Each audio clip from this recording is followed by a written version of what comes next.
straight from Avalon Hill Games' official Instagram. We are proud to announce HeroQuest First Light, a HeroQuest experience geared towards players who have yet to dive in. This all-new introduction set invites players to experience the game system who are a little intimidated by the current core offering and may be a bit hesitant to drop big dollars on the current full game. But existing fans will love it too. Yes, there are new quests. Yes, there is everything you need to start your HeroQuest adventure. And yes, this also has everything you need to continue playing because it is compatible with all of the expansions. We will be revealing the item in totality at Gen Con this year, including when and where you can buy First Light, and gameplay registrations will be live in the Gen Con system any day. Welcome home, brave heroes. I'm Ash. This is HeroQuest, and as we just read, Avalon Hill have completely revealed what First Light is going to be. It's not going to be a character expansion, which makes me sad because I really liked the cleric of the First Light speculation. It's not going to be an expansion, although I'm sure the homebrewers will definitely be able to make it into an expansion of some kind. And it's really not anything that we've seen before. It is a new edition of the game system. It looks like it's packaged in a box that's about the size of a typical expansion, one of the larger box expansions. So it does beg the question, what's in the box? But we do know that it's going to be a starter set. Avalon Hill seems to want to push the message that there's going to be stuff in here for veteran players as well as brand new players, and the implied cheaper price and apparent smaller box size means that this is indeed very likely to appeal to a lot more people. Why is that, you might ask? Well, not just because of the lower price, but because this box may actually be, because of its price and size in particular, something that a lot more retail stores might want to put on their shelves. If you've ever been in a Target, or at least recently, you'll notice that they have a pretty impressive and diverse selection of board games. They have quite a few games that are fairly normie, but they've got a few that are pretty niche as well, and a few RPGs, and I think that we could be seeing HeroQuest First Light on shelves in stores such as Target. The number one question on everybody's mind might be what's in the box, but the number two question is, who is this for? To which I would reply, and listen, everybody listen, that's grammatically incorrect. It's actually, for whom is this? This is for those people who have heard about HeroQuest. They've seen HeroQuest. Yes, the veterans, those of us who have played the game, the classic edition, the new edition, we've collected everything. We've made content about it. We've played the quests. We've murdered our friends in the trial. We are going to get it because it's more content. It's something that will leave a gaping hole in our collection if we don't get it. Well, at least most of us are. Some of us won't, and we'll address that elephant in the room pretty shortly. Don't comment on my dad jokes. It's my duty and my privilege and my right. But ultimately, this game system is designed to be sat in front of more people, to get more exposure, to get more impressions, as it were, while people are walking around the game aisle, checking out the newest expansion for Catan or Betrayal at House on the Hill. Here's HeroQuest. For once, for the first time in their store. And not just big box or retail stores, this may actually be a lot more enticing to the friendly local game stores that don't currently carry HeroQuest. And there are a lot of them that don't carry HeroQuest. They're stuck in the ways of Games Workshop. It's almost as if there's some sort of ideology that because this game parted ways with them 50 years ago, that they have to choose one side and completely shun the other. I know that's not how it is at all. It was fun to say. And normally I really love doing speculation videos. I love doing content where I get to guess at things and entice other people to think along the same lines and make their guesses as well. I love getting people hyped up and figuring out what could be in a release, what could be included, what sort of gaps is this filling. But with this is when the BBC's Sherlock's Benedict Cumberbatch saw Irene Adler for the first time in the show. He had no idea what to make of it. There were no clues other than the fact that it's a game system and not an expansion, not a hero collection, not a quest pack, as it were, and yet could still be a pack of quests, although part of me thinks that it could just be the same 14 quests. I don't think that is actually going to be how it works out. But this takes convention. This takes precedent. The two things that I look at the most when I do analysis and speculation. and it completely trashes them. We've never had a new edition of the game system before. We've had reiterations, we've had reprints, we've had the remake. Okay, all of that technically is what we've had. Yes, but we've never had a new offering that said, hey, this is also for brand new players, and it's got something in it that veteran players will also enjoy. That has not happened, unless you count the edition of HeroQuest that started with the trial instead of the maze, but that doesn't count. That it was not marketed like that. That was not the intention of that product. It's just HeroQuest again. And the lower price point is going to draw in a lot of new consumers. I know that there are a lot of you who have expressed the idea that a lot of game stores and Amazon even have slashed the price on the core box of the original contemporary game system by up to 50%, sometimes 60. Sometimes it drops to $50 or $60 from its high $129 MSRP. But think about the regular price. Think about the price that your game store has to pay and then has to upcharge in order to make a profit when they sell the game system to their customers. Think about the price of the game system in other countries. The game system price in countries that aren't part of the EU, that aren't the UK, that aren't the US, has to be wildly different in places. And more often than not, sometimes exploitatively high. A game system like this, that is, I don't know, presumably, I would say probably going to be at most half the price of the original game system. Hopefully not more. I can't imagine this being more than like $69.99. But objectively, it has to mean that it's going to be cheaper in those countries as well, right? And much more accessible. And that's the idea for this. It is newly accessible. Instead of reprinting the game system as we know it over and over again, with its 70 plus finely detailed miniatures and just a giant box full of cardboard and plastic that's actually impressively heavy, this ought to show up. Shelves should be able to carry more of them, which is something that retailers love to do. It should just fit. Now, before we delve into the reactions to this box, we've taken a look at the good, but I, as a balanced reporter, have to look at the bad and the ugly. Before we do that, I just want to cast this net out as far and as wide as possible. This video is for everybody. I'm not aiming it towards a particular audience. I'm saying it needs to be as accessible as possible. It's for those of you who have been following the channel. It's for those of you who are brand new to the channel, who have never met me. Hi, I'm Ash. Welcome here. It's for those of you who have played HeroQuest, not played HeroQuest, have looked at this and said, I don't know what that is. Maybe you don't sound like that. I apologize. For those of you who have been thinking about getting it, you've never heard of it before, you didn't know there was an 89 release, none of that matters to you. You see it on the shelf and you're like, is this fun? For those of you who have been playing it since the 80s release and you've got kids of your own now, and because I'm technically building a brand and running a business, I would like your feedback on this video. I like the good, the bad, the ugly. I'm literally soliciting you for feedback because I want to know what the fans want. I want to know what it is you like to see and what you don't like to see. And I will use that information to make my products, aka these videos, even better going forward. If somebody's got something particularly bad, that's going to be just really tough for me to hear. I still want to hear it. Hopefully it's civil because it'll be easier to internalize.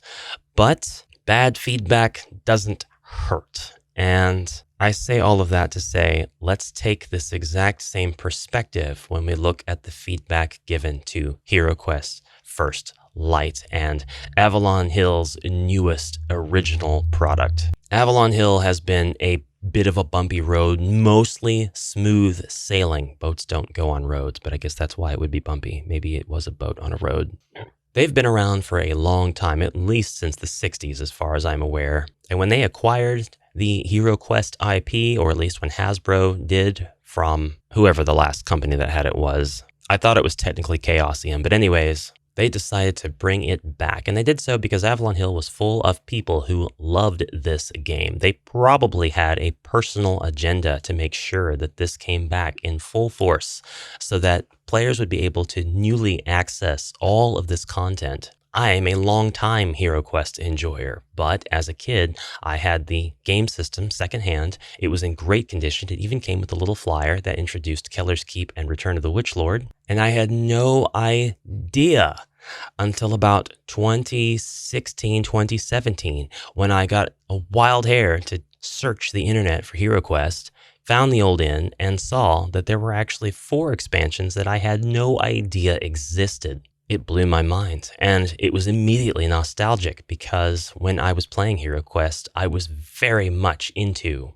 RPGs. I was into knights slaying orcs. I was into skeletons rattling around narrow corridors and dungeons in the darkness. I had my one Lone Wolf book that I played over and over and died over and over playing because it was intended for people who have completed the previous 7 books. And I was reading the Scions of Shannara, and I had finished The Lord of the Rings. My heart was set in fantasy. My brother and I, and any friends who we could get to come over and play the game, would play. They would die in the trial. My one friend flipped the board once. It was fun. We had fun. But upon seeing the classic expansions that I didn't have, I knew I had to have them. And when I saw the re-release countdown on Facebook, I knew I had to get involved with the re-release. We've had some stuff happen since then. We've had a lot of questions about exclusivity. We've had Joe Manganiello in the Crypt of Perpetual Darkness, kind of behind a Crypt of Perpetual Vagueness. While we're perpetually in the darkness about whether or not it's ever going to come to retail,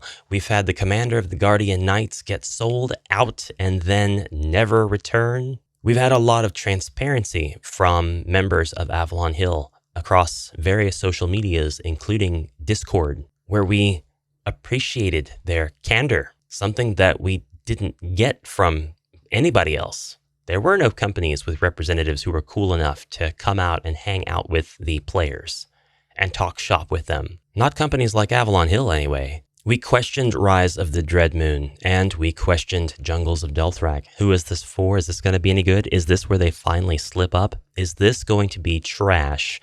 And will this be the end of HeroQuest? But time and time again, Avalon Hill have shown that they're capable, that they can manage, that they are innovative, and that they listen to the fans. And that's number 1 really in that list of things. They listen to the fans. They've been listening this entire time. My list of wishes for HeroQuest grows increasingly smaller because they continue to fulfill each one regularly. I think at this point, the only things left for me to desire are the Sinister Sorcerers and Hammer of Hadraka Wizard and Dwarf expansions, the Wizards of Morkar brought back, some iteration of the Dark Company, and to be completely honest with you, that's it. Everything else is released as far as I'm concerned. Crypt of Perpetual Darkness too, I suppose. But last year, tragedy struck. Hasbro commenced layoffs in many areas and in no small measure, and Avalon Hill was quite affected by that. The extent of which is not totally publicly known, but we know that those very same casual representatives who would go out into the discords and talk to people and let them know, assure them that the company was listening, were suddenly no longer with us. We'd been given the insider info that Avalon Hill essentially begins production on a game expansion about 18 months before it ends up becoming a released finished product. And so with stuff like Jungles of Delthrak and Against the Ogre Horde, we can kind of say that was already in production. That's got the original vision already attached to it. It was going strong when the layoffs happened as far as the design, testing, prototyping, manufacturing processes, all of that stuff getting lined out. And then we got the product that I think we were intended to get. But what is First Light in this context? When was this conceived? Who asked for this? Ash here with a word from this video sponsor. You're the sponsor. There's new benefits on the Patreon, and if you join the Mighty Hero tier now, you will gain access to a monthly quest designed by me, exclusive to members of this tier and above. You'll have access to polls to be able to vote on upcoming content, and have a special role for the Amalgam Archive Discord server. You'll be credited as a supporter at the end of every YouTube video I make, and finally, gain access to heroic quests. That's a video game. All right, back to the video. We are still going to address the art debacle, but I think that It's very possible, and of course I could be proven wrong, just like I was a couple of days ago now, that this could actually answer a lot of things that we did ask for. A lot of us. We could be getting a lot in this box that addresses a lot of the small asks that we've had over the last 4 years, almost 4 years. And by proxy, the last 30 plus years. Now, I don't think anybody asked specifically for a new, smaller edition of the game system. Perhaps somebody did, but I think that that's more for the marketing purpose of getting it out there on the shelves. I think that's to lower the product's bar for accessibility so that it can get to more places. I think that this objectively will get to many more places that the original current game system cannot because of its size and price. And that's talking about stores, and stores is where they'll get the impressions, if you will. Shipping will also be cheaper, so there's that too. But if I'm really being ambitious here, if I'm really being liberal with my guesses, we could be seeing those 4 alternate sculpt heroes from the Mythic release. We could be seeing a dragon sculpt that perhaps is the same sculpt in the Joe Manganiello expansion, or perhaps it's a different sculpt with a different name but the same stats. We could be seeing the exact same quest book with the IP in the writing changed, but the quest mechanics staying the same, such as Crypt of Perpetual Darkness, so that we get that retail release of that expansion, except it's the intro campaign for new players, and that would actually answer old players, veterans rather. And I guess at really this point, by veterans, I don't just mean the people who have played the classic, but the people who have played everything past the Mythic tier who have wanted the Crypt of Perpetual Darkness. I know the odds are low, but they're not zero. Not if they handle it that way, because then they're not taking anything that was copywritten, i.e. Joe Manganiello's authorship, if that's how that went down. They're only copying the mechanics of the game and how it's played, and that's more Avalon Hill than it is anybody else's at this point anyway. And game mechanics, as we should know, cannot be copyrighted. So the story that Crypt of Perpetual Darkness tells is Joe's work. But if we modify all of the elements and write a completely new story to go with the maps of Crypt of Perpetual Darkness, perhaps that would be doable. I don't want to split hairs with anybody. If it's not doable actually because of reasons, then that's fine. I accept it. Maybe we'll continue to speculate and perhaps get Joe's expansion later. And maybe First Light has got nothing to do with that at all, but the only reason I do bring that up is because framed around this infamous now image are dragon scales. We see the side of the box, the logo, and we see dragon scales. So is there a dragon in this? Well, we have seen the goblins in the crevices here in the rocks behind our AI-generated heroes, but we haven't seen any dragon. This box design just breaks all convention. This idea just breaks all convention. Everything about this destroys precedent. This is unprecedented. Now, I posted the question in my Discord basically asking what people thought of First Light. What do they think it represents going forward in a trimmed down version of Avalon Hill?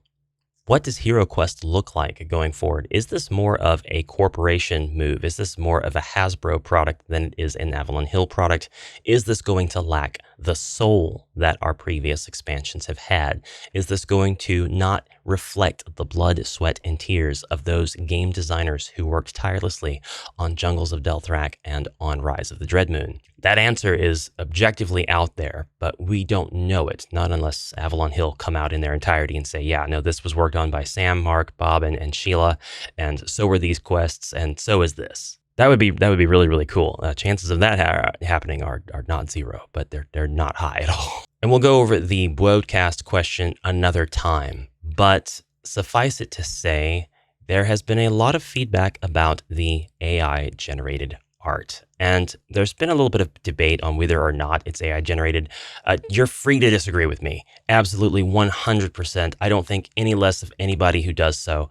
To me, I'm past the point of no return with this. I know in my bones this is AI generated because I can see it. I know that it's official, but it was generated either by machine learning or assisted by machine learning and involved a human, which all AI generated art involves a human anyway, to curate the image and select, possibly sometimes from a massive selection of variations of images that are supposed to look like the desired result. Remember that bit at the beginning of the video where I said I wanted the feedback, good, bad, or ugly.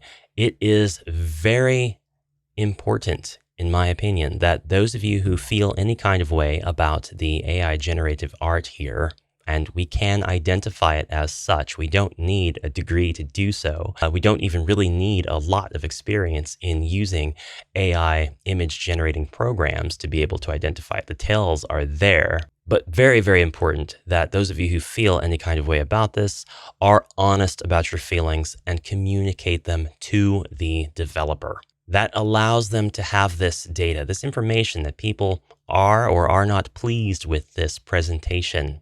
And going forward, they can apply that. If we don't, we could see future expansions where the use of this technology is more relied upon rather than those creative, inventive souls who are deliberately applying their talents to create the game that we all know and love. AI generative art has been something that has been at large, just kind of beyond the scope of this channel. And so I don't really talk a lot about it. And this really isn't going to be the video where I dive into it and talk about it a lot. But this is right in my backyard. This is on the HeroQuest game system cover. It can't be avoided. And there are a few people who, and I don't think this is an unreasonable reaction, are not going to buy this because of the AI art. You might think that that's quite a bad take. You might think that's pretty extreme. But there is an important value in showing what you are willing to support and not support, and voting with your dollars, so to speak. I don't think I can keep myself from buying this, but ultimately I know that my purchase will support Avalon Hill, and our feedback I trust they'll take into consideration when moving forward. So the support will allow them to move forward, and the feedback will allow them to move forward, making better decisions. And again, this video, I want to be for everybody, even though I don't expect everyone to agree with me on every single point. I pointed out several artifacts when I was studying the art in a previous video. I didn't do so because I was making guesses, but because they are artifacts. And I didn't point them all out because I can't make a video that's 6 years long. But my wife, who is an artist, a digital artist, also pointed out several more. So did many people in the comments. So have many people on Facebook, on the Old In group, on this Instagram page, revealing this cover as official. The chances are low, but not zero, that's the third time I've used this phrase in this video, that this actually won't be the finished product once we get more information about it at Gen Con, that this is still somehow a mock-up. I'm inclined to have very low hopes about that because of the branding on the box. The 2 to 5 player 14 plus is pretty much what puts the nail in the coffin for me as far as that goes. But there is still a possibility that they've got time to stop the presses, as it were, toss the boxes that they have, and create new artwork that is legitimate, human-created in every sense of the word. And yes, I do count digital paintings as human-created before the reveal at Gen Con. Otherwise, I really fear that there's going to be a few people, a loud minority, that will speak up about this kind of in person. And I don't think that that's quite exactly the forum for that. But again, honesty and feedback. And if there are official Avalon Hill personnel there, anybody who wants to know and is able to ask about it deserves to have some kind of answer. Even if that answer is, we're not authorized to talk about it. Yes, I've had comments on that video as well from people who have used AI programs saying that it's not, because this is just a style, and the style is very reminiscent of older stuff where the art's not perfect and things are asymmetrical. And trust me, I know. And you don't have to be an art major to see them. You don't have to be an art major to know. And you definitely don't have to be a great artist and make things always symmetrical and perfect every time to make a great picture, a great piece of art. In fact, most art is flawed in some way, blurry in spots, asymmetrical in places. I'm still selling the AI point. I don't need to do that. It's AI, no matter what I say or don't say. But I think the legitimate fear that some people have, and fear might be a strong word, I think just a concern, because we're seeing such a good thing continue to happen. We're seeing such an awesome thing get produced and get produced at lightning pace. These guys work tirelessly to get content into our hands and money out of our wallets, is that they're going to go a route with it that will bring in some people, but largely disregard or reduce the fandom that's already there.